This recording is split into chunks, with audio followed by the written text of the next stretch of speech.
mushaf ya, mushaf atau Al-Qur'an. Mushaf. Bismillahirrahmanirrahim. Alhamdulillahirabbil alamin. Assalamualaikum warahmatullahi wabarakatuh. Waalaikumsalam warahmatullahi wabarakatuh. Alhamdulillahirabbil alamin. Asyhadu an la ilaha illallah wa asyhadu anna Muhammadan rasulullah. Amma ba'du. Tugas yang disampaikan ke Ani terkait dengan materi KKP itu menerapkan adab dan memuliakan mushaf Al-Quran. Ini yang didapat dari sumber yang sudah Ani cari itu dari kemarin juga ditambahin paling tapi nanti saja.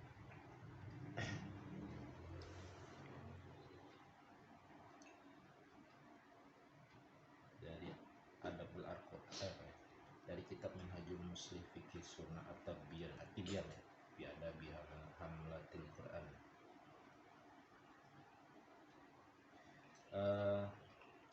Bismillah. Jadi Al-Quran yang diturunkan kepada Nabi Muhammad SAW untuk disampaikan kepada umat Islam, sebagaimana kita sebagai seorang Muslim ya, harus meyakini terkait dengan kesucian Al-Quran sebagai kalam Allah yang agung, dan tentunya ada adab-adab yang harus kita perhatikan terkait dengan kalam Allah ini yang di dalamnya itu tidak ada kebatilan sedikit pun. Jadi Al-Quran itu memberikan petunjuk jalan yang lurus dan memberikan bimbingan kepada manusia untuk menempuh jalan hidup kita, jadi teratur hidup kita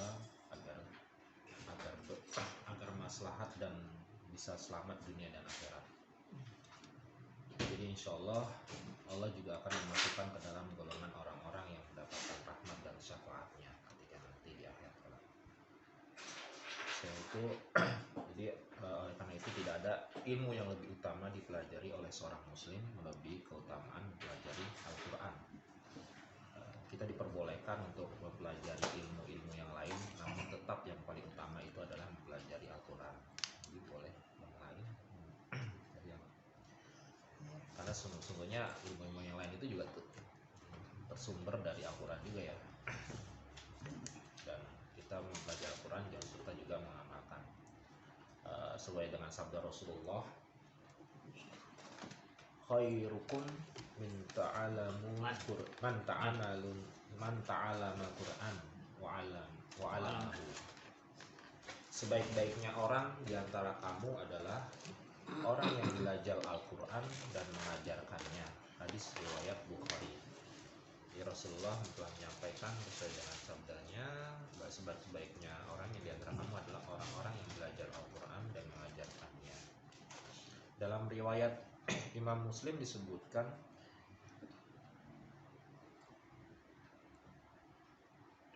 an Abi Amamah kelihatan nih tua nih kalau 42 an Abi Amamah Al-Bahidi, Bisa digedein ya? nggak bisa digedein, radhiyallahu anhu qala sami'tu Rasulullah sallallahu alaihi wasallam yaqul iqra'ul Qur'an fa innahu ya'ati yaumal qiyamati syafi'an li ashabi. Bacalah Al-Quran, sesungguhnya Al-Quran itu akan menjadi syafaat pada hari kiamat bagi yang membacanya. Hadis riwayat Bukhari Muslim. Hadis riwayat Muslim. Nomor? Nah, nomornya nggak ada di sini. Jadi pada saat membaca Al-Quran, seorang muslim perlu memperhatikan adab-adab atau perilaku yang mencerminkan sebagai seorang muslim untuk mendapatkan kesempurnaan pahala dalam membaca Al-Quran. Yaitu adab-adabnya perlu kita perhatikan. Salah satunya pertama, agar membacanya dalam keadaan yang sempurna. Maksudnya suci dari najis, hadas, dan dengan duduk yang sopan dan tenang. Membaca Al-Quran dianjurkan dalam keadaan suci. Namun apabila seorang membaca dalam keadaan najis, diperbolehkan dengan ijma' para ulama. Imam Haramain berkata, orang yang membaca Al-Quran dalam keadaan najis, dia tidak dikatakan mengerjakan hal yang makruh, akan tapi dia meninggalkan sesuatu yang utama. Ya, tapi intinya kita berusaha untuk supaya dengan adab kita membacanya dengan dalam keadaan suci, ya, sudah berwudu. Yang kedua, membacanya dengan tartil. Allah Subhanahu wa taala berfirman dalam surat Al-Muzammil, "Auzid alaihi warattil Qur'ana tartila." Dijelaskan oleh sahabat Ali bin Abi Thalib bahwa yang dimaksud tartil adalah mentajwidkan huruf-hurufnya dengan mengetahui tempat-tempat berhentinya. Ya, dalam syarah Madhumah Al-Jazariyah halaman 13. Ini sumbernya di sini, Sob. Belum tahu juga bukunya ini. Insyaallah. Tapi yang dimaksud syarah Madhumah Al-Jazariyah halaman 13. Jadi dijelaskan maksud yang ditartil. Kalau tartil kan itu dengan tartil itu dengan pelan, tapi bertajwid. Nah, huruf-hurufnya kita tahu tempat-tempat berhenti. Yang ketiga, membaca Al-Quran dengan khusyuk, yaitu memperlihatkan duka cita atau menangis karena sentuhan bacaan ayat Al-Quran yang dibaca bisa menyentuh jiwa dan perasaan.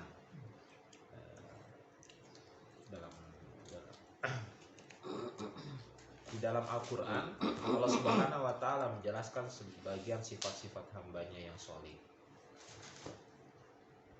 Wa yakhiruna lil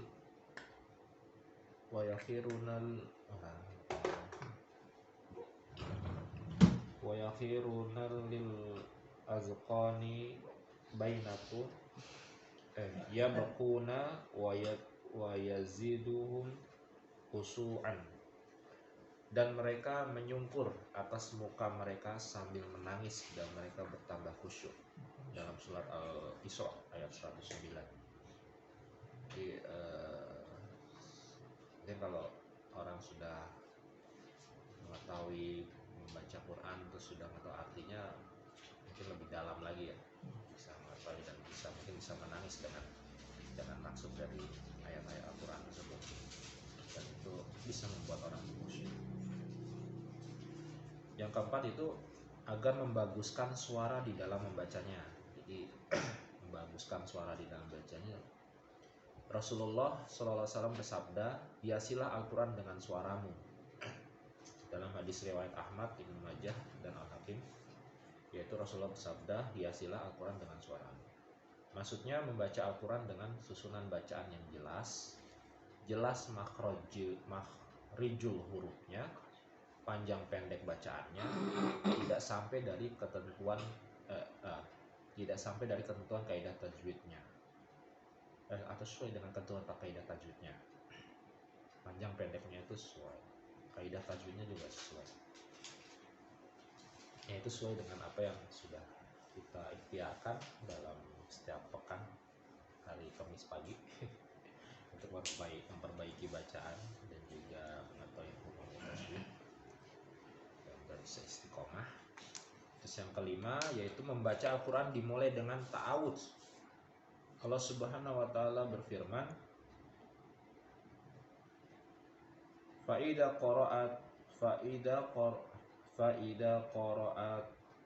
qara'atal Qur'an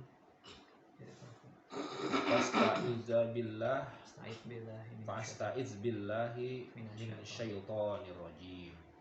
Dalam surah An-Nahl ayat 98. Dan jika kamu membaca Al-Quran, maka mintalah perlindungan kepada Allah dari godaan-godaan setan yang terkutuk. Apabila ayat yang dibaca dari awal awal surat. Setelah ta'awudz maka dilanjut membaca basmalah, dan apabila tidak di awal surat cukup membaca ta'awudz. Namun khusus untuk surat At-Taubah, walaupun dibacanya di awal surat tidak perlu membaca basmalah, cukup membaca ta'awudz saja. Khusus untuk surat At-Taubah. Yang keenam, berusaha memahami arti dan makna Al-Quran, mentadaburi Al-Quran.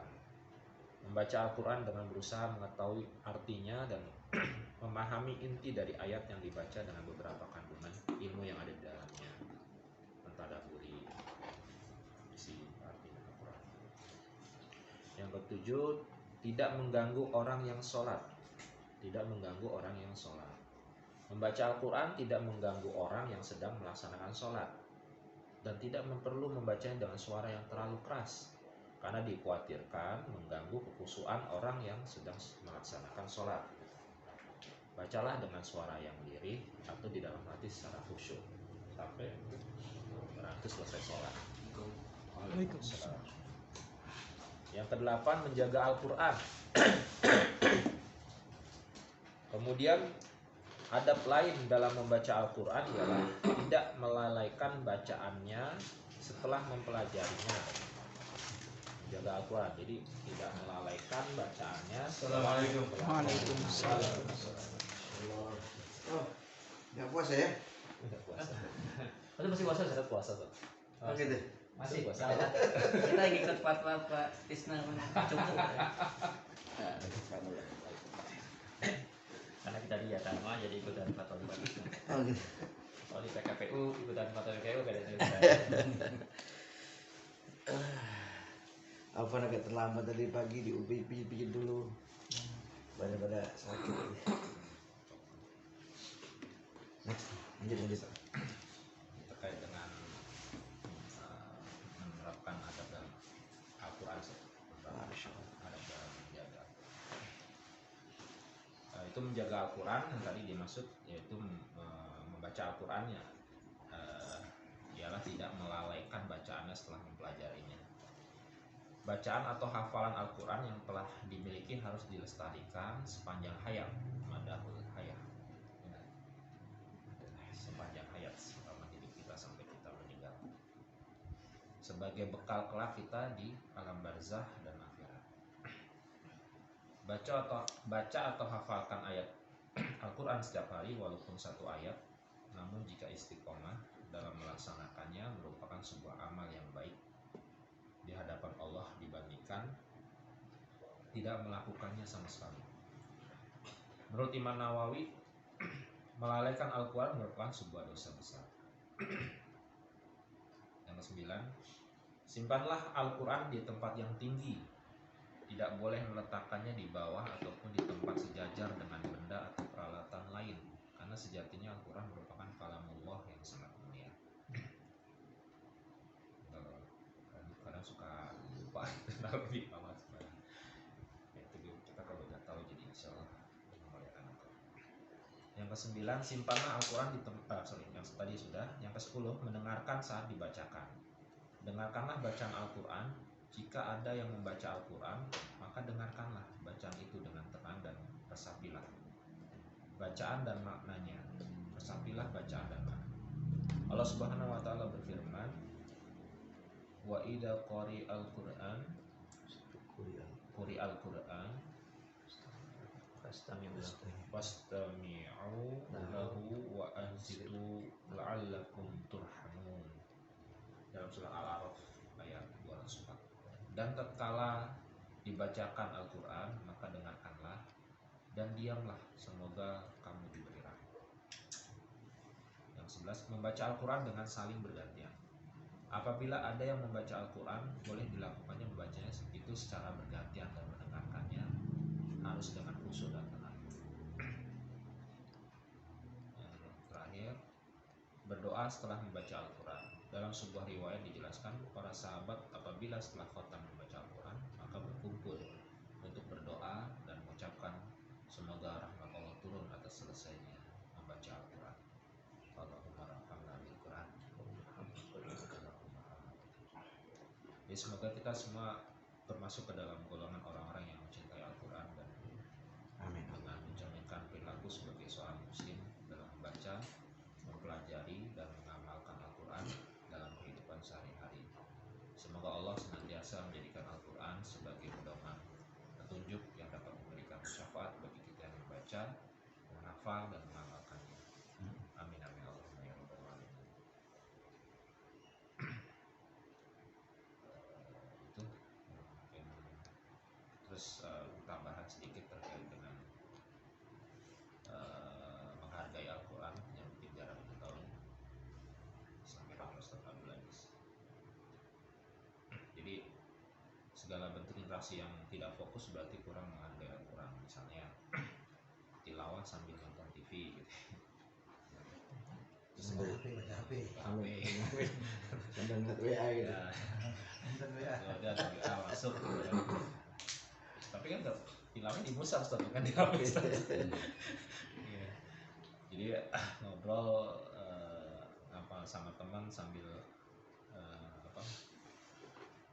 megang yang tidak megang HP gitu. Terus tilawah karena tilawah itu merupakan komunikasi kita dengan Allah SWT terhadap kalam-kalam Allah. Terus yang mengurangi bobot tilawah itu diantaranya tilawah itu tadi benar, tilawah selalu dengan HP atau selalu dengan mushafnya, ada pertanyaan mushaf terjemahan. Karena ada hadis bahwa melihat mushaf itu ibadah. Ngeliat HP. Melihat HP Ada kan? nggak ada karena mushaf itu melihat mushaf itu ibadah. Jadi Imam Syafi'i malah mengatakan ada 3 hal yang menyehatkan mata, yaitu melihat Ka'bah, melihat mushaf, dan melihat pemandangan hijau yang kemarin kita sudah lakukan. Pusat digital. Mushaf digital enggak Warnanya belum keluar, belum tinggal ya. Karena belum ada zamannya. Itu melihat Ka'bah, melihat mushaf, dan melihat pemandangan hijau. Yes, saking pentingnya melihat mushaf tetap dianjurkan kepada yang sudah hafal Quran. Lalu buat apa menghafal Quran? Aslinya hafal itu dibaca di waktu sholat. Aslinya hafalan itu dibaca di waktu sholat.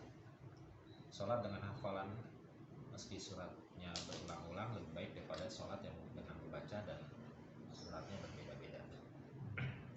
Berarti sholat membaca boleh. Nah, Boleh. Boleh. Iya. ada boleh. Boleh. Yang sunnah tapi kan Yang sunnah. Karena dia lebih baik kan daripada. Kalau Ustaz Abadi itu pernah ngomong kita baca itu tujuannya untuk menghafal juga gitu. Jadi ya kita baca misalnya juz 29 gitu ya, dibaca waktu sholat sebelum baca, itu tujuannya agar bisa menghafal. Nah itu harapannya seperti itu, bukan kemudian baca juz 9 nggak usah ngafalin gitu. Itu ya nggak boleh katanya Ustaz. Itu tujuannya baca juz 9 sembari baca, itu tujuannya biar hafal gitu. Terus kalau bacanya 100 kali kan juga hafal tadi. sudah sekali bacanya. Banyak. Sekali duduk tapi sekali duduk.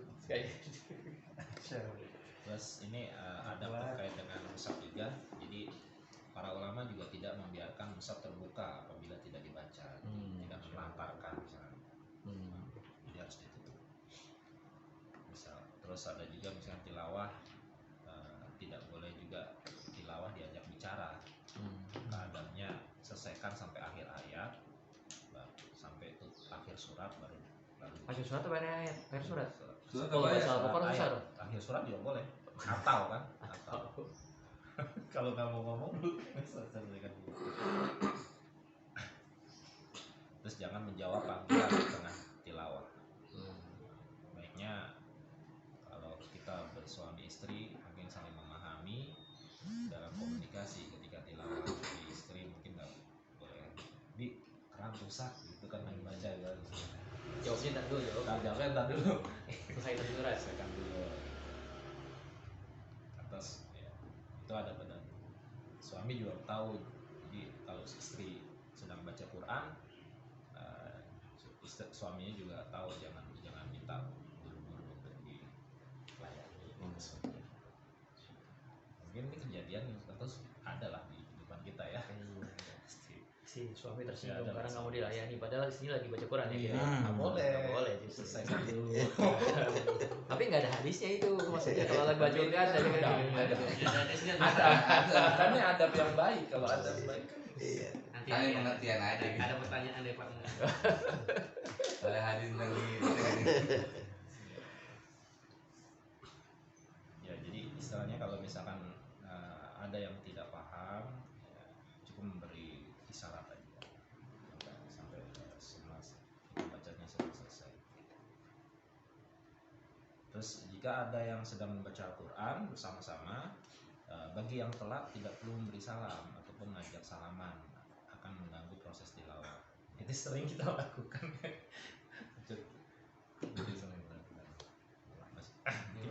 Maksudnya kita ketika baca Quran Kamu baca Ya. Quran tadi? jangan dibaca.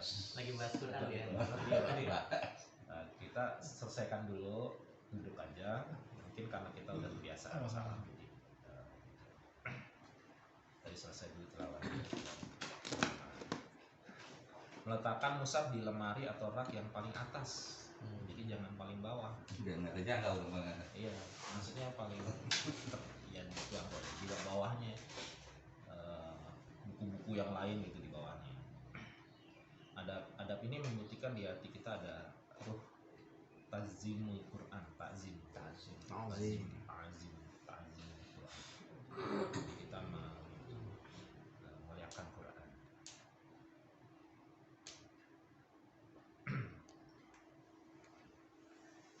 Jadi di sini juga ada adab terkait dengan Al-Quran, yaitu membedakan dengan membawa benda yang lain. Jadi kalau kita megang Quran pun ada ini, jadi didekap dengan tangan kanan, tidak ditenteng gitu, tapi didekap gitu. Taruh di dada.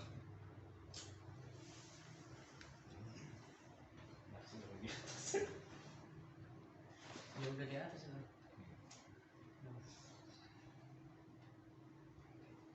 Jadi ada juga yang apa namanya sebagai bentuk ta'zim terhadap Quran juga bisa dilakukan ketika selesai tilawah untuk dicium Al-Quran.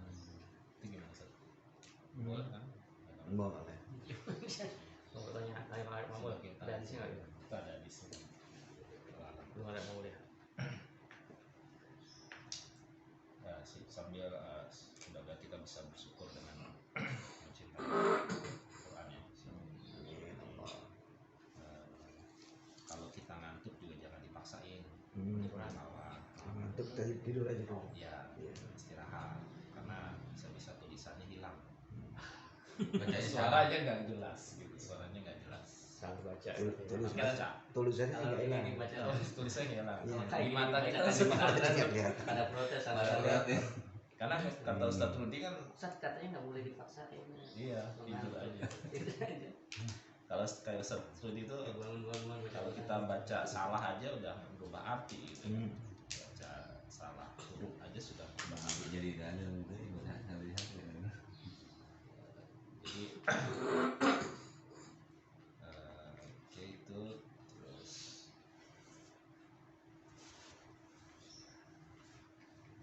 mungkin terkait dengan adab-adab Al-Quran bisa saya sampaikan terkait dengan bagaimana kita menjaga atau memuliakan Al-Quran di kehidupan kita sehari-hari. Masya Allah, mudah-mudahan kita jadi mendapatkan syafaat.